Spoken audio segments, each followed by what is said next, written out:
Assalamualaikum warahmatullahi wabarakatuh. Bismillahirrahmanirrahim. Alhamdulillahi nasta'inuhu wa nastaghfiruhu wa nastahdi wa natubu ilaih.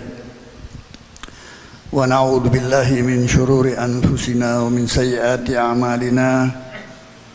Man yahdihillahu fala mudilla lahu ومن يضلل فلن تجد له وليا مرشدا أشهد أن لا إله إلا الله وأشهد أن سيدنا محمدا عبده ورسوله وحبيبه وخليله اللهم صل وسلم وبارك وعظم على سيدنا محمد الفاتح لما أغلق والخاتم لما سبق ناصر الحق بالحق الهادي إلى صراطك المستقيم وعلى آله حق قدره ومقداره العظيم أما بعد. Yang saya hormati kedua putra almarhum Al-Habib Hasan bin Ja'far As-Saqaf, yaitu Al-Habib Sayyid Al-Habib Attas Abdullah dan Al-Habib Ali Al-Uraidi yang bersama kita di tengah-tengah kita sekarang ini, serta para habaib, para asatid, adik-adik sekalian yang insyaallah senantiasa diberkati dan dirahmati oleh Allah Subhanahu wa taala. Ini di sebelah saya ini saya kenalkan dulu. Beliau ini dulu wartawan senior Republika, sekarang jadi wartawan asing Asahi TV Jepang. Yang sebelah kanan saya tentu sudah cukup dikenal, punya travel pemberangkatan umroh haji, dan insya Allah sebentar lagi saya akan berangkat bersama beliau ke Hadramut bersama umroh, dan insya Allah Adinda Syakir juga bisa ikut ke Hadramut. Adik-adik sekalian, kita tadi bersama-sama bermunajat, berdoa, doa sapu jagat, doa yang komplit, yang tentunya kita baca setiap pekan di sini, yang insya Allah semuanya doa yang kita baca itu dikabulkan oleh Allah Subhanahu wa taala. Kita yang hadir di sini tidak keluar dari sini kecuali insya Allah selalu mendapat berkah dan perlindungan dari Allah Subhanahu wa taala. Yang tidak bisa hadir pada malam hari ini dalam pembacaan doa basaudan, insya Allah yang sakit disembuhkan, yang punya utang insya Allah segera lunas utangnya, yang mendapatkan kesulitan hidup segera mendapat solusinya, yang belum punya jodoh insya Allah dapat jodohnya. Saya mau kasih resep, bukan resep, mau kasih ijazah yang belum punya jodoh seperti Adinda Syakir ini, baca surat Ar-Rahman berkali-kali. Kalau ingin cari jodoh tidak perlu melalui mak jomblang. Mak jomblang bisa keliru, bisa salah memberikan jodoh. Tapi baca surat Ar-Rahman, karena surat Ar-Rahman itu disebutkan oleh para ulama ahli tafsir bil ijma', surat Ar-Rahman itu sebagai surat arusul Quran, surat pengantin Al-Quran. Jadi bacalah itu surat Ar-Rahman diulang 31 kali. Fabi ayyi ala'i rabbikuma tukadziban, diulang-ulang. Insyaallah kalau itu dibaca, jodohnya dikirim oleh Allah, kiriman dari Allah, jodoh pasti terbaik. Bagi yang selalu hidupnya galau karena cemas dengan rusaknya platform media sosial sekarang ini, baca surat Yasin, insya Allah kegalauan hatinya akan hilang. Karena jantung hatinya Al-Quran itu adalah surat Yasin. Dikatakan oleh para ulama, surat Yasin itu adalah golbul Quran, jantung hatinya Al-Quran itu adalah surat Yasin. Adalah keliru kalau orang mengatakan Yasin ini surat untuk kematian, ada tahlil, ada 7 hari, 40 hari, itu iya. Tapi Yasin ini solusi. Karena apa? Jantung hatinya Al-Quran, solusi segala masalah kita. Lulus ujian baca Yasin, nggak lulus ujian sekarang, insya Allah lulus tahun depan, baca surat Yasin. Karena jantung hatinya Al-Quran. Kepanjangan baca Yasin masih ada opsi-opsi lain.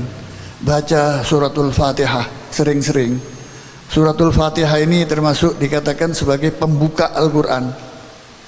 Suratul Fatihah ini dikasih julukan oleh para ulama ahli tafsir sebagai Ummul Quran. Ibunya Al-Quran itu suratul Fatihah. Induknya Al-Quran adalah suratul Fatihah. Yang gak mampu baca Al-Quran semua, gak mampu baca surat Yasin, gak mampu baca surat Ar-Rahman tadi, baca suratul Fatihah. Karena ini pembuka jalan. Ada yang jalannya ketutup, jalan hidupnya ketutup, baca suratul Fatihah sering-sering. Karena ini membukakan jalan kita, memberikan solusi terhadap kehidupan-kehidupan kita yang penuh dengan pancaroba dan tantangan saat-saat seperti sekarang ini. Jadi kembali kepada Al-Quran itu artinya baca. Al-Quran itu iqra, bukan punya Al-Quran ditaruh sampai bulukan, sampai kena debu, tapi nggak dibaca. Ayat pertama turun itu iqra, baca. Sudah baca belum? Baca Al-Quran itu. Kekuatan Al-Quran itu pada bacaannya, makanya dinamakan Al-Quran bacaan mulia. Al-Quran, Al-Quranul Karim, bacaan mulia. Iqra, bacalah. Nah inilah tradisi para habaib. Kalau yang sekarang nih diramaikan disebut Ba'alawi, tidak mau nyebut habaib, nyebut Ba'alawi sekarang ini ya. Itu yang membawa agama Islam di Indonesia. Adik-adik mesti ngerti itu. Wali Songo apa itu ya, itu keturunan Ba'alawi. Dari jalur Ba'alawinya mau dakwah ke Indonesia itu lewat India, lalu berdakwah di sini. Makanya kelihatannya seperti tidak seperti langsung yang dari Hadramut ke sini. Ya, ini ada mahasiswa saya ahli filologi. Ahli filologi itu ahli manuskrip. Kemarin ini diundang, dibiayai sama Qatar untuk meneliti manuskrip-manuskrip yang dibeli oleh pemerintahan Qatar. Qatar kan kaya sekarang. Jangankan manuskrip ya, sepak bola dunia juga diundang di negeri yang kecil itu. Jadi uangnya banyak. Diundang, namanya Fathur Rahman. Dia ahli, sekarang S3 dia. Dia ahli manuskrip, ahli filologi. Diundang di Qatar dalam seminar di sana, diundang 1 bulan lebih, hampir 40 hari, dibiayai penuh pemerintahan sana. Itu ditemukan kalau Cina itu ada jalur sutra perdagangan, kalau VOC itu ada jalur perdagangan VOC, tapi ada sekarang tuh jalur rempah. Mengapa duat ilallah, dai-dai dari Hadramut itu menyebar di mana-mana ada. Coba lihat di Aceh, itu yang membawa agama Islam di Aceh, Ba'alawi. Di Sumatera ada Barus,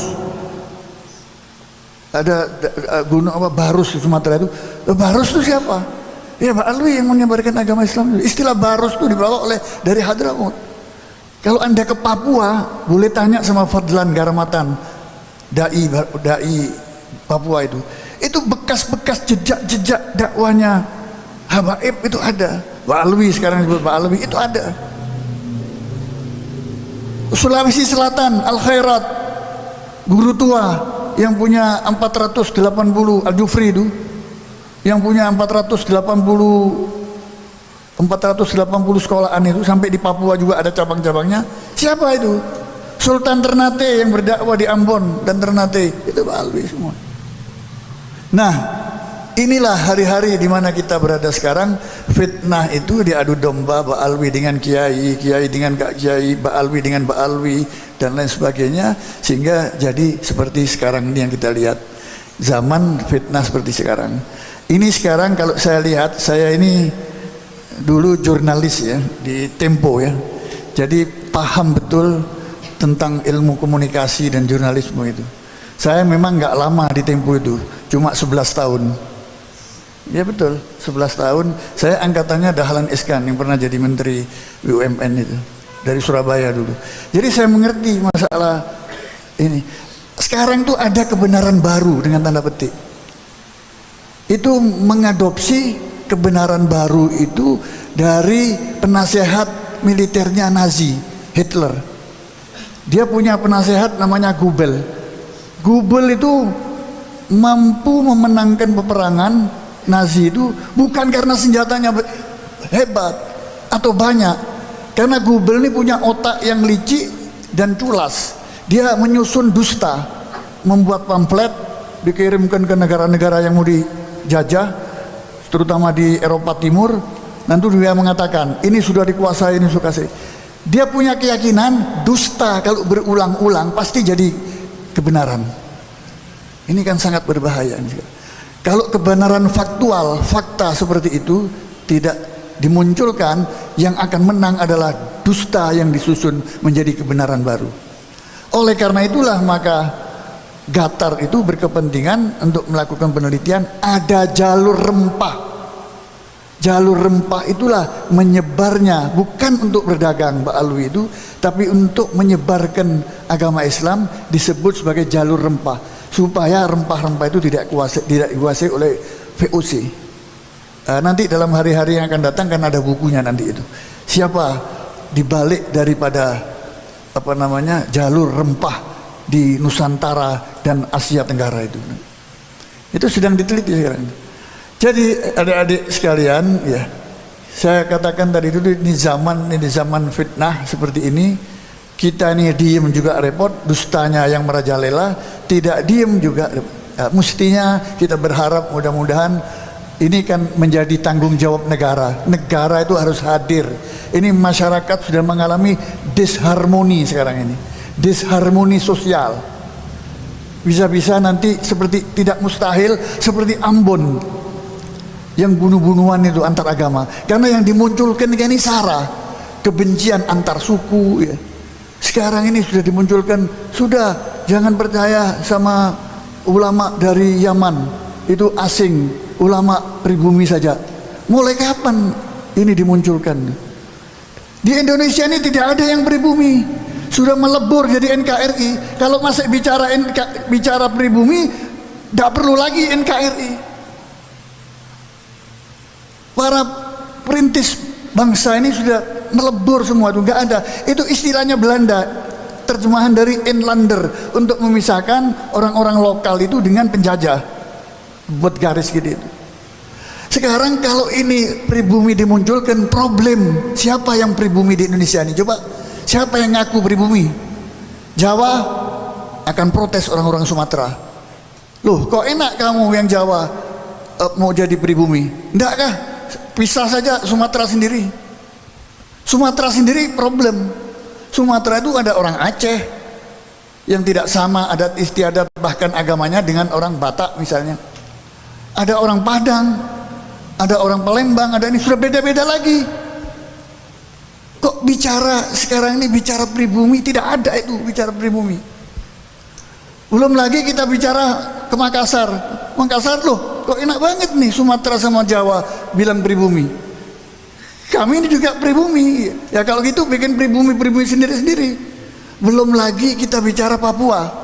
Orang yang warna kulitnya beda, rambutnya beda, makanannya beda. Kita makan nasi, sana makan sagu, adatnya beda, agamanya beda. Semuanya beda seperti orang di alam lain. Apa mau kita masukkan pribumi hanya karena ulama Yaman datang ke Indonesia? Ini fitnah besar sekarang ini yang terjadi. Kenapa? Kalau saya mengerti, ya, saya sudah kenyang dengan ini. Saya mengerti bahwa tujuannya bukan Mbak Alawi, tapi tujuannya hanya ini sasaran antara Mbak Alwi. Tujuannya adalah Islam itu sendiri. Nanti tiba gilirannya orang akan mempertanyakan hadis-hadis sahih. Dari mana ini hadis sahih? Nanti akan dipersoalkan. Pertama Mbak Alwi dulu dipersoalkan. Nanti kemudian kepada hadis sahih. Dari mana? Siapa periwayat ini? 14 abad kok sampai ada keterputusan. Mana dalilnya? Nah ini pernah terjadi dan dialami oleh ulama-ulama kita terdahulu. Kiai-kiai, ya, para ustadz kita. Saya pernah hanya mendengar, saya bukan mengalami. Karena pada tahun 50-60an itu PKI itu gencar-gencarnya menguasai keadaan. Karena apa? Yang merusak tatanan sosial yang ada, saudara-saudara sekalian. Tapi alhamdulillah kiai-kiai kita itu orangnya sederhana tapi kecerdasannya luar biasa. Para kiai, ajengan, para habaib bersatu menghadapi PKI. Karena PKI ini sudah keterlaluan. Ada ibu-ibu di desa, makanya PKI itu banyak pengikutnya orang-orang Islam dari mana? Partainya sampai menang 3. PNI, Masyumi hampir kalah dengan PKI, bayangkan. Karena PKI komunisme waktu itu sudah mempengaruhi orang-orang desa yang santri-santri itu masuk PKI. Ada ibu-ibu sholat, ditanya, ibu-ibu nungging-nungging lagi ngapain? Gitu. Loh, saya ini sholat, bukan nungging-nungging.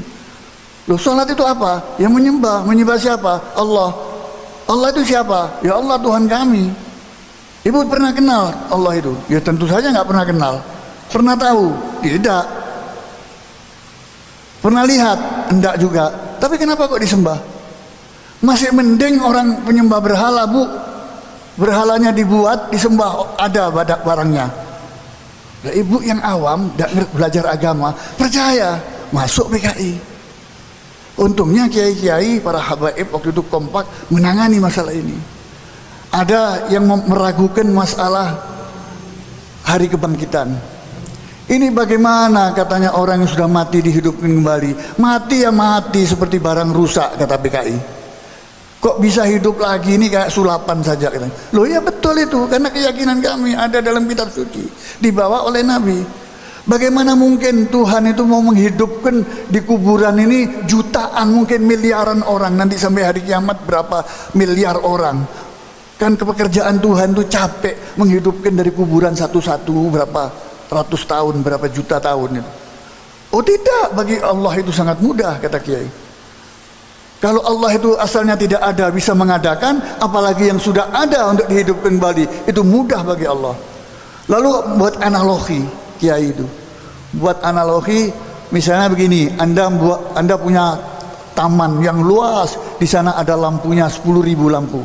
Nggak mungkin skaklarnya itu 10.000. Skaklarnya satu, tukang menghidupkan lampu, sekali menghidupkan plek nyala semua bersamaan. Ini manusia, apalagi Allah. Bagi Allah itu sangat mudah, dengan 1 detik atau kun fayakun manusia itu bisa hidup kembali. Jadi banyak analogi-analogi yang logis dan logik seperti itu disampaikan oleh ulama-ulama kita terdahulu. Ada lagi, ini pekerjaan kiai itu juga capek seperti kita sekarang. Mungkin waktu menghadapi PKI lebih capek dari yang kita hadapi sekarang ini. Ada lagi yang minta perdebatan orang-orang komunis. Perdebatan temanya manusia berasal dari mana? PKI mengatakan manusia berasal dari monyet. Karena manusia dengan DNA-nya monyet sama. Itu lihat di Kalimantan, monyet disebut orang hutan, kan orang itu. Coba lihat, telinganya sama-sama manusia, matanya sama, rambutnya, bulunya, kaki, tangan, makanannya juga sama. Malah nggak ada yang baik, tulas semua itu orang hutan itu. Apalagi kalau lapar. Jadi manusia, kata dia, mengutip dari teori Darwin. Teori Darwin ini Yahudi yang bertujuan merusak agama memang. Darwin itu. Lalu kerepotan juga ya, ini gimana? Loh tidak, manusia itu keturunan Adam. Mana buktinya? Mana hasil penelitiannya? Buktikan. Kalau ada, loh itu di dalam Al-Quran ada Adam. Oh itu disebutkan Adam ada, iya. Itu simbol. Yang orangnya nggak ada, simbol saja. Tapi bukan hanya Islam, agama-agama lain juga mengakui bil ijma bahwa manusia itu keturunan Adam. Orang Kristen, orang Yahudi mengakui itu. Tidak bisa, tapi yang lebih masuk akal dan lebih bisa diterima akal, manusia itu keturunan monyet. Wah ini kiai-kiai itu capek menghadapi orang-orang gini. Akhirnya gini aja sudah, kita buat kesimpulan. Kami orang Islam keturunan Adam. Anda orang komunis PKI keturunan monyet. Wah Anda begitu, giliran dia keturunan monyet dia tidak mau. Wah bukan begitu, tunggu dulu. Apanya yang ditunggu? Tadi Anda ngotot keturunan monyet. Ya sudah, Anda keturunan monyet, PKI keturunan monyet, orang Islam keturunan Nabi Adam. Selesai sudah. Ini perdebatan gak ada ujungnya. Artinya di sini saya ingin mengatakan di setiap periode ada orang-orang yang benci kepada Islam itu, yang menari-nari di atas perpecahan umat Islam itu ada, sehingga dia gerah sakit hati melihat ketika, bayangkan ketika terjadi 212, diramalkan, diasumsikan orang 7 juta orang kumpul di satu titik memacetkan Jakarta, tidak ada kerusuhan, tidak ada satu pun satu keranjang pun sampah, semuanya berjalan tertib dan bersih. Itu membuat sakit hati dan gerah orang-orang itu. Bagaimana ini bisa terjadi? Ini gak bahaya kalau orang-orang Islam itu bersatu seperti itu? Ini tujuannya untuk memecah belah. Anda tentunya sudah tahu siapa penggeraknya itu. Yang dituding bukan lain yang sekarang dijadikan sasaran fitnah itu. Ditembak pernah nggak mati, dibom waktu berdakwah nggak mati, diusir ke Saudi Arabia, pulang masih banyak pengikutnya. Ini anugerah dari Tuhan. Karena apa? Niatnya ikhlas untuk berdakwah, bukan untuk main-main, untuk menjayakan umat, untuk supaya Islam ini tidak diinjak-injak di negerinya sendiri, di negeri di mana umat Islam itu mayoritas, majority. Nah, itulah saudara-saudara, kita bermunajat, berdoa semua di sini tadi itu ya. Kita berdoa, hanya doa yang bisa mengubah semuanya ini, insyaallah. Usaha dan ikhtiar harus kita sampaikan. Tapi ingat, jasanya Pak Alawi di dalam dakwah itu sangat besar, jangan dikecilkan. Mereka orang-orang yang pernah ke Hadramut pasti tahu bahwa bagaimana tawaduknya orang-orang ulama-ulama terdahulu itu. Saya pada tahun 2006 ke sana, saya menemukan ada kitab yang hanya distensil, tapi kitab itu luar biasa, yaitu kitab tentang Sirah Nabawiyah yang ditulis oleh Habib Ahmad bin Muhammad Asy-Syatiri. Yang kitab Maulid itu ditulis bila nukot, tanpa titik. Bagi kata orang-orang ahli sastra Arab, adib minal udaba mengatakan tidak mungkin orang itu perbendaharaan bahasa Arabnya itu pas-pasan bisa menulis karya seperti itu. Pasti ini orang lautan bahasanya. Bayangkan, tanpa titik itu bukan titik Latin, tapi titiknya huruful hijaiyah dari ba sampai iya. Hampir separuh huruful hijaiyah itu tidak dipakai, tapi bisa menjadi suatu buku. Dan buku itu sampai sekarang ada, saya bawa, saya fotokopi. Sebagai kitab Maulid, seperti Maulid Al-Habsyi juga itu. Jadi ulama-ulama sana itu selain mengarang kitab-kitab seperti Habib Abdullah Haddad, Nasr-Ahyuddiniyah dan lain sebagainya itu, dan juga mengarang kitab Sirah Nabawiyah. Dan Imamul Haddad, kalau Anda tahu ceritanya, itu dia itu berusaha untuk meneladani gerak-gerik Rasulullah sedetil-detilnya.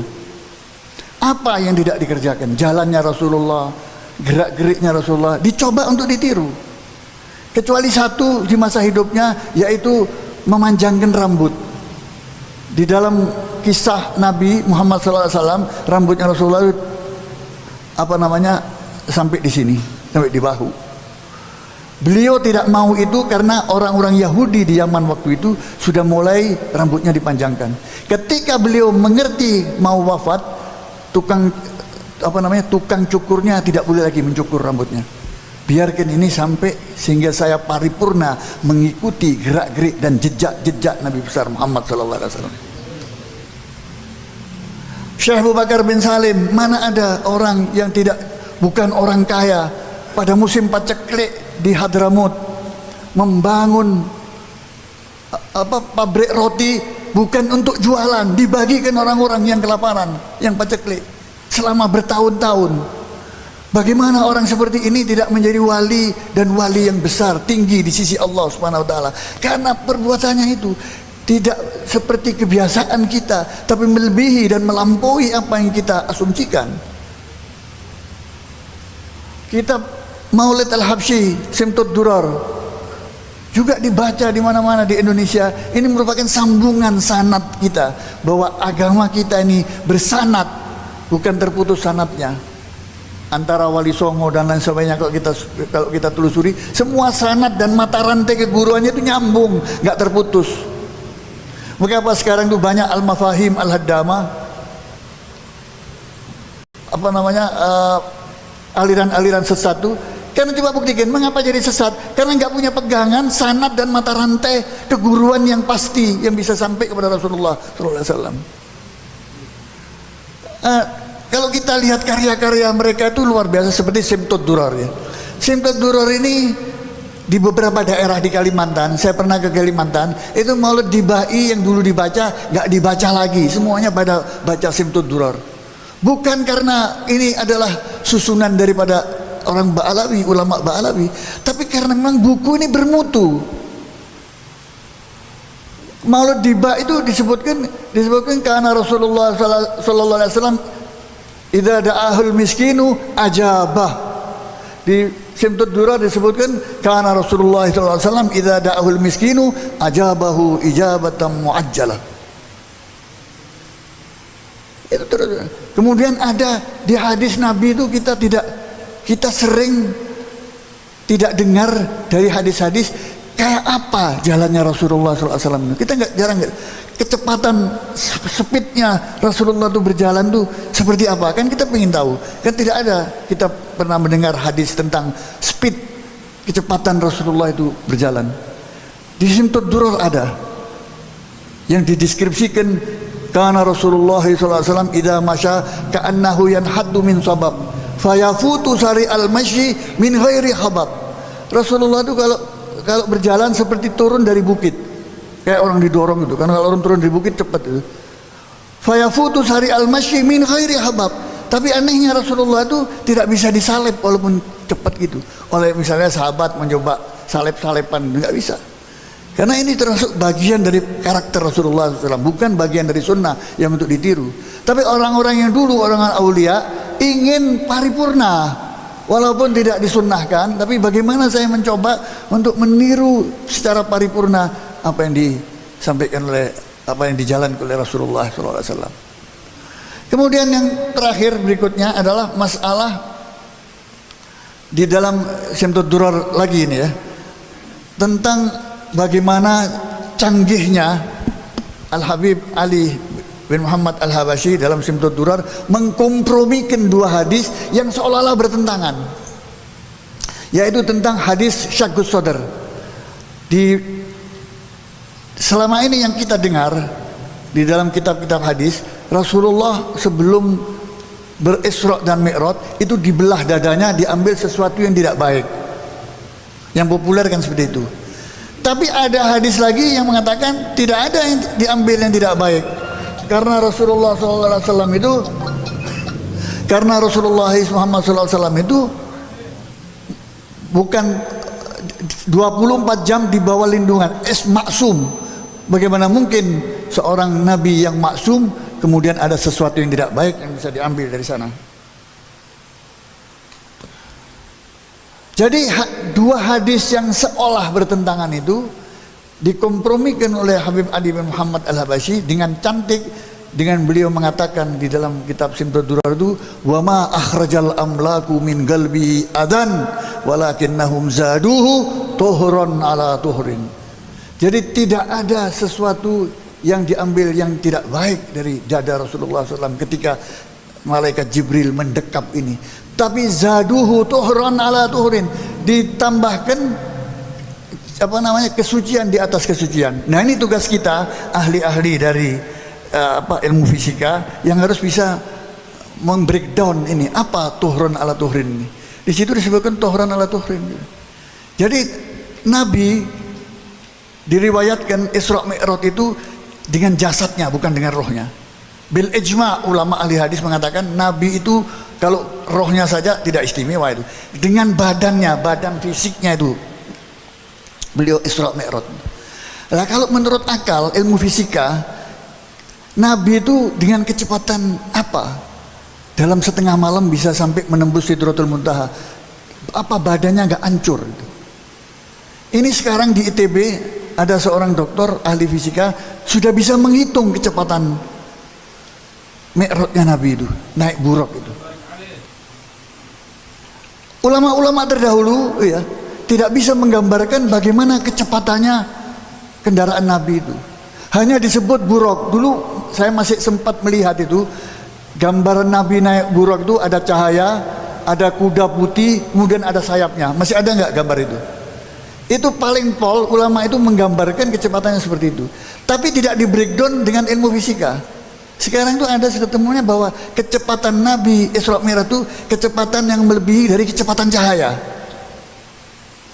Jadi kalau itu jasad fisik tidak diberi perangkat, ya sudah mungkin berkeping-keping dalam sekejap.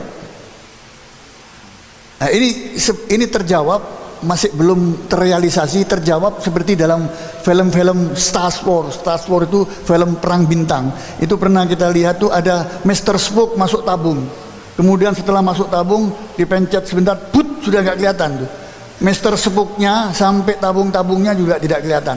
Nah, itu kecepatannya melebihi, itu hayalan ya. Tapi hayalan itu ada dasar fisikanya. Ini benda kalau dipecah menjadi molekul, molekul dipecah menjadi atom, atom dipecah menjadi proton, proton dipecah menjadi foton, foton nggak bisa dipecah karena foton ini kecepatannya melebihi dari kecepatan cahaya. Jadi mungkin Nabi itu dengan kecepatan itu bisa dikuak sekarang karena ruang dan waktu nalar jahiliyah tidak bisa menangkap, karena kendaraan paling cepat itu kuda. Di zaman Nabi itu kendaraan paling cepat apa kita naik? Kuda. Bagaimana mungkin dari Mekah menuju Baitul Maqdis naik kuda setengah malam, masih ditambah lagi plus Mi'raj dalam setengah malam. Jadi wajar saja orang-orang Mekah yang masuk Islam akhirnya kafir lagi, murtad. Itu ada. Tapi lihat Abu Bakar, ketika seorang sahabat yang ragu imannya mendatangi Abu Bakar. Abu Bakar, pagi-pagi sudah ketemu Muhammad? Belum. Apa yang terjadi? Tidak, Muhammad cerita semalam dia Isra dan Mi'raj, menemui Tuhannya, mampir ke Baitul Maqdis. Siapa yang mengatakan? Kata Abu Bakar, yang mengatakan adalah Muhammad. Kalau Muhammad yang mengatakan, pasti benar. Karena apa? Abu Bakar tidak nalar dengan logikanya yang terbatas dengan ruang dan waktu. Logika manusia itu kan dibatasi oleh ruang dan waktu. Sedangkan ini peristiwa tidak terbatas ruang dan waktu, sudah lepas. Oleh karena itu mengatakan al-ajzu fil idraki idraku, kata Sayyidina Abu Bakar. Kelemahanku di dalam menalar ini itu menjadi puncak keimananku. Hanya aku respon peristiwa itu dengan iman, bukan dengan akal. Walaupun akal dibenarkan untuk membenarkan nas-nas ilahi. Jadi akhirnya apa? Allah mendengar ini, Abu Bakar mendapat gelar bukan dari Nabi Muhammad tuh, mendapat gelar As-Siddiq. As-Siddiq itu adalah orang yang membenarkan kebenaran-kebenaran dari langit. Yang mau wisuda Rasulullah SAW, gelarnya diberikan kepada Abu Bakar. Jadi itulah saudara-saudara, ya, artinya bahwa saya ingin mengatakan bahwa karya-karya Habaib Ba'alawi dari Yaman itu karena orang itu humul, mutawadi, tidak mau menonjol, keterangan buku-bukunya itu tidak populer. Yang mempopulerkan itu baru kita sekarang, ada kesadaran kolektif untuk tapi orangnya sana sendiri nggak ingin populer, takut populer itu, takut kepada Allah, takut nanti jangan-jangan ini bisa merusak iman, bisa merusak keikhlasan. Ya kita aja ini yang semua ini yang nyetak ini karena ingin supaya tersebar barokahnya itu. Naam, hadanallahu wa yakum wa lafu minkum. Assalamualaikum warahmatullahi wabarakatuh.